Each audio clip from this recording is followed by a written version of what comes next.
Hey, good morning to everybody. Happy Thursday. It's Daryl here. It's bright and freaking early, man. It's 3 a.m. here in Connecticut on the East Coast. Okay, it's 3 o'clock. I was just about ready to start my workout.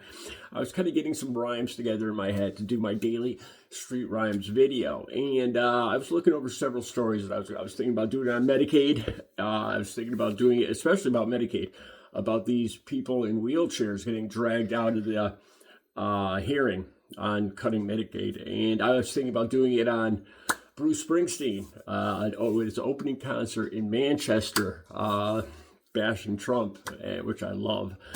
But I came across a story about Senator Mike Lee from Utah writing legislation to outlaw pornography or porn or adult nude pictures. I don't know if I'm probably more likely just saying that just now. I'm probably going to get yellow lighted. In other words, I'm going to probably get not violated, but I probably won't be able to monetize this video just because I simply said the word porn. But I need to talk about this. So I was thinking about doing a rhyme about this, but I think it'd be better if I just talked to you guys. My relationship with porn over the years and how I feel about it now. Like I said, so I'll have the link down below to the story about Mike Lee looking to pretty much outlaw nationwide pornography on the internet, any naked pictures, especially involving a couple, two people involved in some kind of social, sexual interaction is what he's looking to make a federal crime. I can't believe I'm even saying this. Right now in my life, I really don't have any use for porn. At 59 years old, my views have changed. Let me start out by telling you when I was younger. I remember the very first time I ever saw pictures like this. I was really young. I don't want to say the exact age because, again, YouTube algorithms pick up stuff like that.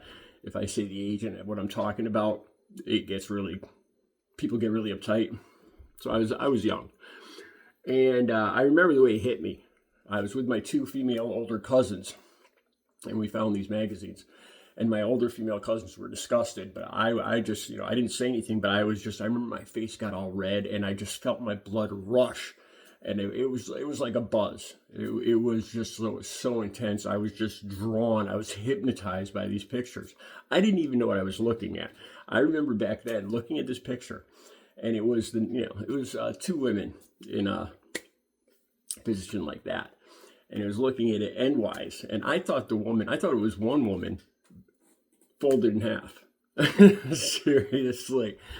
But I remember the way that those pictures affected me so strongly.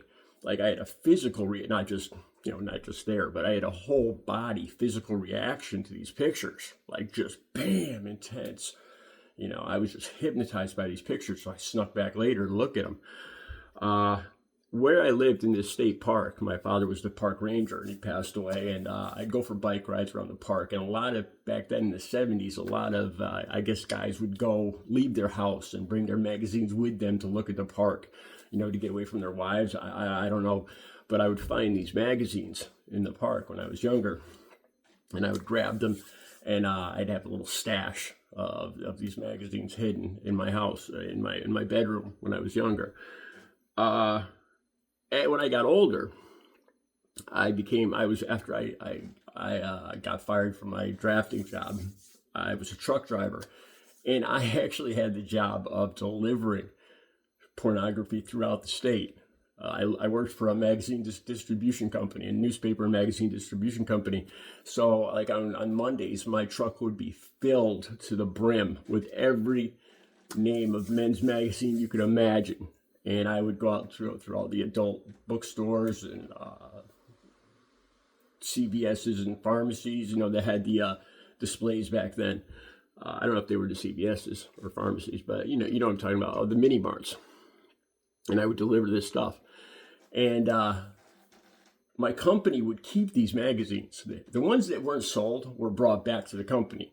So we had a room filled with thousands, hundreds, millions of magazines, of men's magazines. And we were able to take them home. So I had a huge stash at home, once again, of these men's magazines. Now, back when I was using, this became a problem. I ended up using by myself, smoking rock, and it became a relationship. The rock and the magazines were my girlfriend. I mean, as sad as it sounds, I think a lot of men are familiar with this. I would go pick up my rock every day, and I'd go home and I'd stop at a mini mart on the way home and get like a new 3-pack of these magazines, and I'd go home and hit the pipe and page through the magazine furiously and hit the pipe, and it was a combined addiction.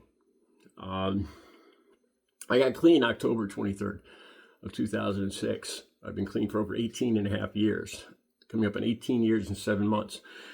And at first, I was terrified that I would have this cross addiction for the rest of my life. Like, how am I ever going to have a relationship?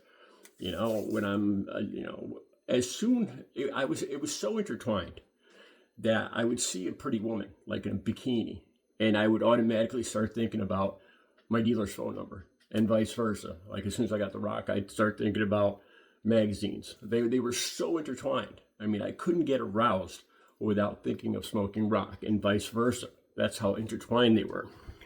So for the first 7 years, believe it or not, I was totally celibate, and I just worked on myself.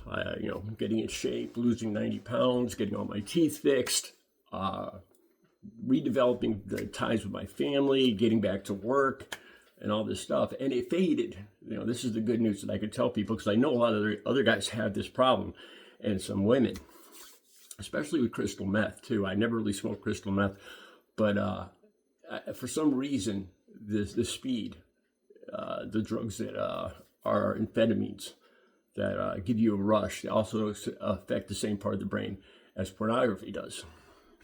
So it wore off. Thank God. After a few years, I was no longer, it no longer affected me that way. So I was able to have a normal relationship. Here's the thing now that I'm 59 years old, I have no use for pornography. I really don't. I mean, I still have a wicked sex drive and everything. I don't know if I've matured or if it's a combination of the fact that I've matured and that I've stopped using.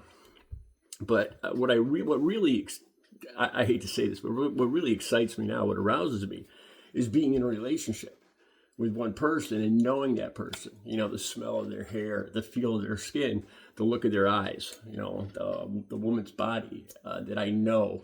That excites me. Seeing some strange woman, with her butt sticking up in the air in a video, or like on some of these other like live streams from around the world, live streams. I've talked about this one particular channel before. Some strange woman with her butt in the air. It really does nothing for me. So I don't know if I've matured or what. So I really have no use for pornography at all. But here's the thing with this law. With Mike Lee, it really feels like a violation of our freedoms, of our rights. Now, pornography doesn't fall under freedom of, free speech or any of that, the obscenity. But the thing is, what is obscenity? Now, this is what scares me too, is being an artist. What's the line between art and pornography? I painted pictures of my girlfriend Audrey that I used to, that passed away 3 years ago from COVID, actually 4 years ago now, and I've got some semi-nude paintings. These are just a few of the ones I found. And there's one with a guy, me, and well, my abs are a little sharper in this painting than they are in real life. And then here's my famous upside down woman. And it worries me. What is the line? If somebody considers this, some prude looks at this and is offended by it, it could be considered obscene. And, my artwork, and that's just not right. This is America. This is the United States, and there's no way. So that's the part about this that really bothers me. It really feels like once you start outlawing pictures and ideas and words and books, that you think is dangerous to people, or they always use the excuse about the children, the kids. We got to protect the children, and a lot of times when they say that, it makes me hesitant because it really feels like they're trying to take away adults' rights, but saying, because nobody could argue with protecting children, so it really feels like a lot of times they're hiding behind that, trying to take away all of our rights by saying they're protecting children. But on the other hand, the world is a lot different place than when I grew up. Like I said, I grew up and I'd find an occasional magazine here or there. And back then, it was illegal to show any kind of penetration or anything like that. You wouldn't see that in any magazines that were sold in, legitimate magazines. You'd have those were underground magazines that would show any kind of penetration. That was illegal in Penthouse, Playboy, Hustler, any of those things. There was usually just one woman, and there was no penetration. The world's changed a lot since then. Some of the stuff I see, because I do look at, this is going to sound like a lie, all right? But there's this one live stream. I can't say the name of it. It begins with the word chat and ends with the word bait, okay? And I was curious, I'm curious about things, so I was looking at it, and I'll be honest, the reason I look at it is because I'm trying to, I look at the background, I look at the people, and I try to guess what country they're from. And you could usually tell, just by the person and their surroundings, where the person's video is coming from Germany, from America, from Colombia. And this is the truth too, that's really sad. But whenever you see an overweight person on this, guaranteed they're from America. Bad guys and women or whatever, they're from the United States, which is embarrassing. And the world's changed a lot. The fact that kids could get around any I don't know, I don't have kids, but I imagine they could get around any safeguards. That is alarming. I mean, children should not be looking at this stuff by any way, shape, or form. But on the same hand, I'm worried about them taking away our freedoms, especially, like I said, when you start outlawing pictures or ideas or, what somebody else considers obscene. It could go, could be me, just looking at me right here. Oh, well, he offends me, he's obscene. I'm exaggerating a bit there, but it's worrisome to me.